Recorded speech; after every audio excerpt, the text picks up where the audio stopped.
Hi, welcome to another edition of Linear Algebra. Today we are going to talk about a variety of properties of matrices. We call that matrix algebra. We are going to talk as far as it relates to addition, subtraction, linear combination, transpose, and multiplication. These are the items under consideration, and later on we are going to add division or inverses as well. Let's go ahead, take a look at a rather long list of topics we want to talk about, various properties as far as it relates to all these operations. So we are going to rather quickly go through all of these. Now let's go ahead first talk a little bit why is it that we are making a mention of things that might appear trivial to us. Why are we emphasizing it? So we are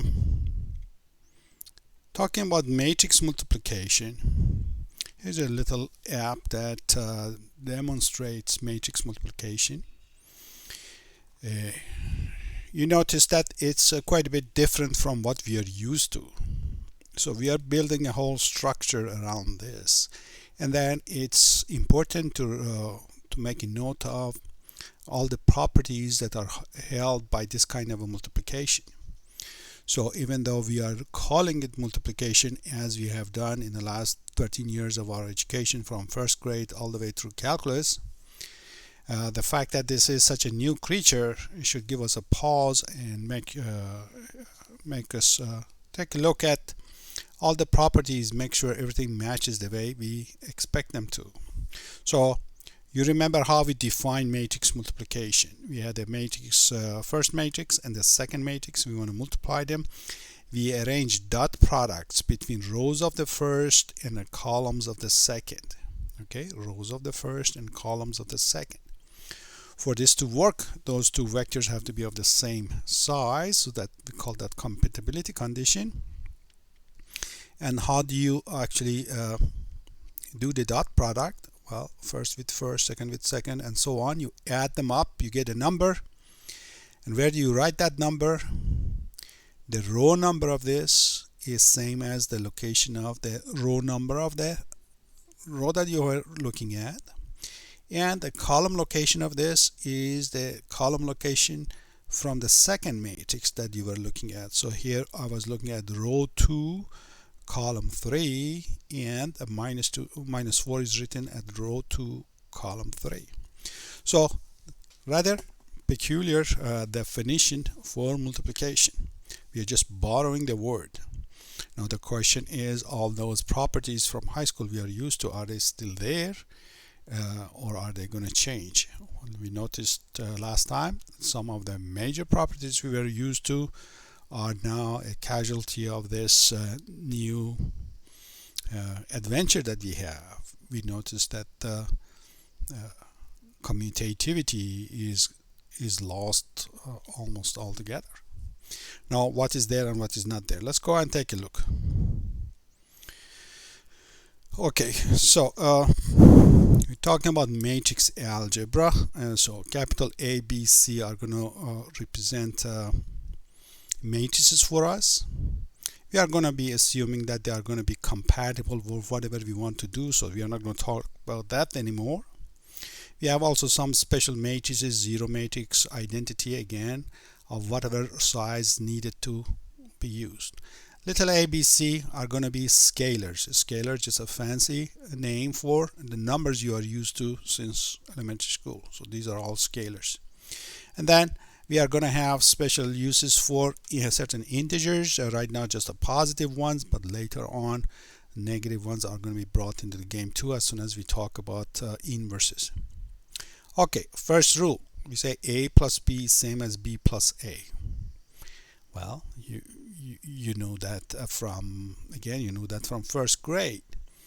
But remember, again, we are talking about matrices, so everything has to be double checked. So we are going to refer to these things as the rules and properties. More advanced mathematics, they might be listed as axioms under which you operate. Just like when you uh, introduce a new card game, you announce what rules you are going to play by. Here is somewhat of the same flavor. Either these are rules we are going to play by, or we are going to check them that they actually hold for the creatures that we have created. Now we have, of course, the first one is commutativity of addition. Second one is the associativity. When we are adding three items, it doesn't matter if you add the first and second at the beginning and then add the third, or add the second and the third and then add the first item to it. Property of matrix 0, of course, is that if you add to any matrix, just gives you back that same matrix. The negative of any matrix has the property that if you add to it, you get back 0. We have distributivity. Now we have two styles of distributivity. We have, of course, with respect to a number, scalar multiplying the sum of matrices, or sum of scalars multiplied by matrix. Both of them, again, are true, and it's easy to see why. Then we have a certain kind of associativity for scalar multiplication. That means, like, if you take a matrix and double it and then triple it, same as multiplying it by 6. Again, that's not a surprise to anyone. And we write something here that looks rather silly, but we have to make a list of it when we are listing axioms of the operation. If you take a number 1 and multiply by matrix, you just get that matrix back. Okay, so we are not going to talk about why such a property is listed here. If you are interested in advanced mathematics, you are going to have plenty of time to spend on those intricacies. But right now we're just going to move on with properties. Okay, first non-trivial property that we come across is with respect to matrix multiplication. Matrix multiplication is still associative, meaning if I multiply second and third, and then with the first is same as first and second, go together and multiply with the third. Once again, let me remind you, that is not a trivial thing at all. Again, think about this very complicated thing that's going on. If I have three matrices A, B, C, and I was multiplying AB first and then with C, or BC first and then with A, in the middle of all that detail that's going on, how would you guarantee that actually what's coming out is the same both ways? So that needs some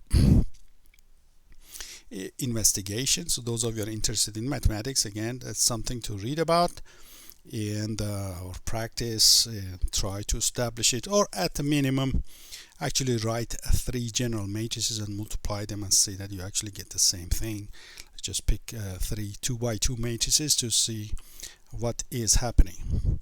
Okay, we have distributivity with respect to a matrix multiplying a sum of two matrices. Again, we have two styles of this, and it's not a surprise that this thing holds. We have associativity with a mix of scalar and matrix multiplication. That's not a surprise either. Identity times a matrix gives you that matrix back when they're of proper size. So that's also something we are comfortable with. Then we talked about powers and transpose. Transpose of a transpose gives you your original matrix back. If you double a matrix and then transpose, same as transposing and doubling later. If you add and transpose later, again, that's same as transposing first and adding later. These are all very plausible and easy to prove. Slightly more sophisticated is that if you raise to a power, if you have a square matrix, raise it to a power and then transpose, is same as transposing first and then raising to that power. So that is still there. Of course, we didn't have any concept of transpose in high school to compare this thing with, but it looks like ladder of exponents. First, perhaps the biggest surprise of all in this listing is that if you have a product of two matrices and then take a transpose of the product, it's the same as product of the transposes but in reverse order. You notice A comes here first and then B last. On the other side, B comes first and A comes last. So I invite you to try to demonstrate this thing to yourself by taking two matrices. So take, for example, A to be, say, A, B, C, D, and the matrix B, take it to be, say, X, Y, Z, and T. Calculate the left hand side, calculate the right hand side, and see that they actually turn out to be the same thing. Rather surprising. So the biggest surprise in the whole list is perhaps this, and that's why I double colored it here so that you see that. Next, if you have sum of a matrix and its transpose, they have to be square for us to sum them, but if you have a square matrix and then add the transpose of it to it, we are going to get a matrix that is symmetric. Try to prove that for yourself that this is indeed so. If you subtract them, you get a matrix that is skew symmetric. You remember we talked about skew symmetric matrices last time.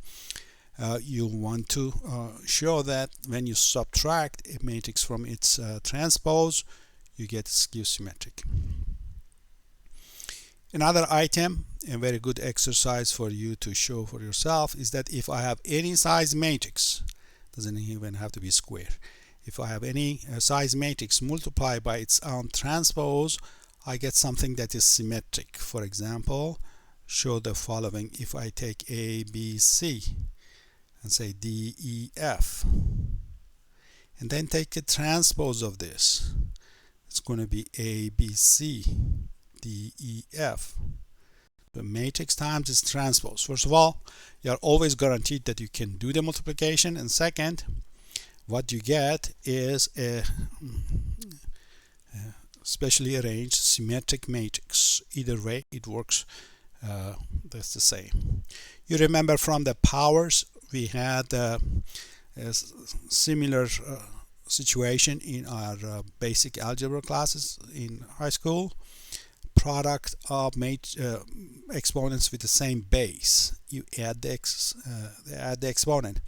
Same thing works here, and this is one of the example of situations where you do have commutativity in multiplication. If you have a ladder of exponent, again, the rule is exactly the same as what you had in high school. So in all of these things, what is it that is new? First of all, we said a very big surprise here is how transpose plays with multiplication. This cannot be compared to anything in your experience because you didn't have a transpose to begin with for us to draw a parallel. So this thing is entirely new. But among the surprises, we mentioned last time that we have lost commutativity. So since we have lost this, it makes sense to go back to see, well, what is it that we haven't lost? So we made a listing of important things up here. So we have lost commutativity in general. Some specific instances might still be that the two sides are equal, but in general, you cannot assume it. Another surprise is that in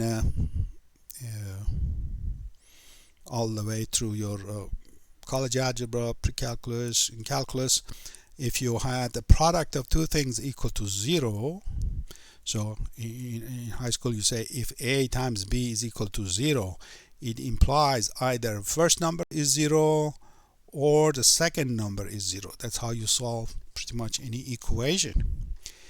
You factor it and you set the factors equal to 0. You say either this has to be 0 or the other one has to be 0. Well, that's also a casualty of this definition of multiplication that we have. A product being 0 does not mean that either of the two ingredients has to be 0. So here's a very simple example. I multiply the matrix made with 1 1 1 1 and the matrix with 1 1 minus 1 minus 1. You multiply them, you get 0 all over the place. This is 0, and of course neither of these two matrices are 0 matrices. So to have such a property, later on we are going to come back and say, well, we need to attach some fine print next to that to have this property still valid. So we made a listing of these things. Again, let me see if I can entice you to go and do this thing by yourself and then come back and see if you have convinced yourself. I'm going to go ahead and explain this, and the rest of them I'll leave it to you to study, and then we are going to come back and do some of the concepts we had looked at before. We're going to look at them again in the context of matrices. So when we said as an example of a demonstration, not a proof, just a demonstration, this big surprise we have here, let's talk about that. So we said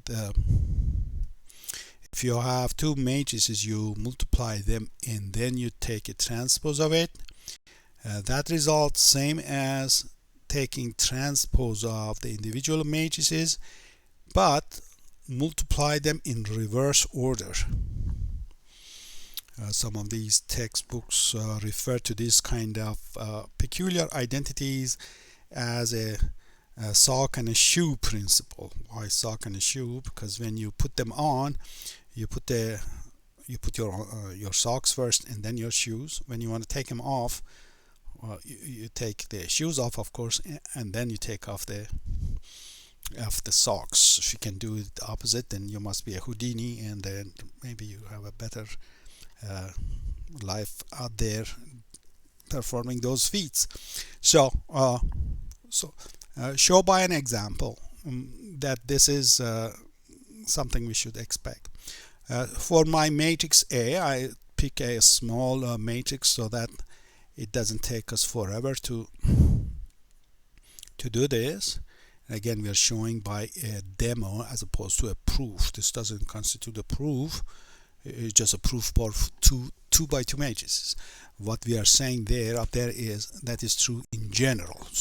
To do that, it takes a bit more work, but let me just show by an example. First of all, how do we go about demonstrating this thing? Well, I'm going to go make this, make that, and then show that those two are the same thing. So that's the style. So first, how is the left hand side made? Left hand side, the steps are multiply first, then transpose. Okay, so that's what we are going to do here. Right hand side, transpose them, put them in opposite order, and then multiply. So start with the left. So on the left, step 1, we are going to make AB. Step 2, we are going to take AB and then transpose. So first of all, what is AB? Well, let's write it down. A, B, C, D. The second one is X, Y, Z, T. With this kind of matrix multiplication, you have to be just patient. No trick to it. So take this, take that. Actually, we're supposed to be blue. And then multiply them. So we make a bit more room on this side because things are going to foam up. So I have AX plus B Z, my first item here.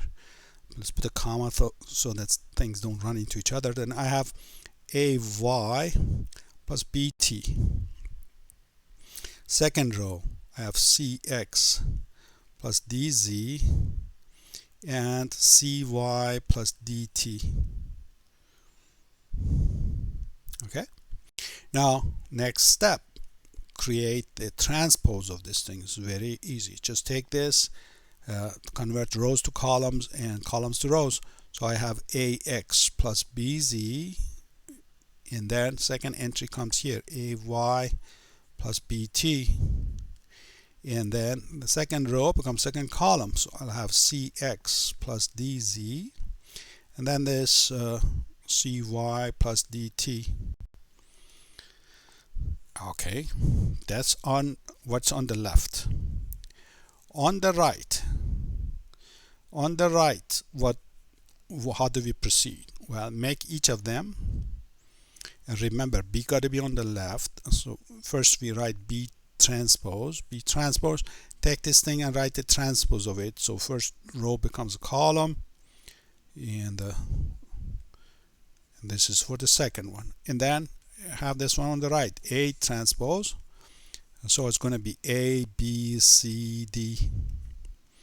So now what? Now it is this row that is multiplying that column.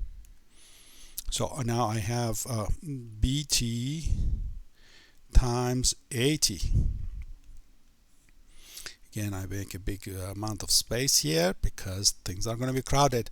I'll have xa plus zb, first entry. Notice that we have a bit of good news, but that's we still have to go on. It's the same as this, but in opposite order. xc plus zd. So that's good news. The same as this. Entries are written. The order of individual entries are modified, but with ordinary numbers we do have commutativity. So cx is same as xc. So we are all okay. Yeah, and then that's good news here, and then we continue second row, so I'll have a ya plus tb, and then yc plus td, and if you check this, you see it's exactly what you had over here. So what we concluded out of this observation is that if my matrices were 2 by 2,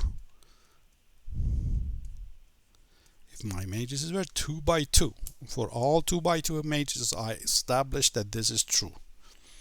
Now, we said the surprise is that it's not ATBT. Several ways of justifying that. One of them is on the compatibility of the multiplication, but I let you to worry about that. You can, in this context, you can show that if you take A, B and transpose it, you are not gonna get A transpose B transpose. That is, if you write this thing first, that one as a second, you actually multiply it, you're going to see that some of these entries are going to be different. Okay, so that is one little indication, again not a complete proof but just an indication.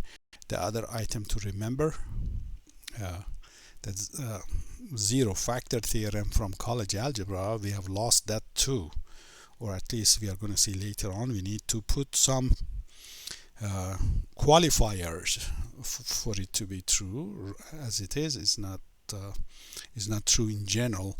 What we had in college algebra, that one is lost. Multiplication, commutativity of multiplication is lost. As a result of that, you remember last time we said all sort of identities you are used to, for example, x plus y squared and x plus y times x minus y and so on.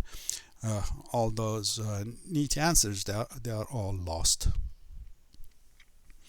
Okay, let me hope that you go ahead and practice at least one case of this thing, say 2 by 3, 3 by 2, multiply them and check that you get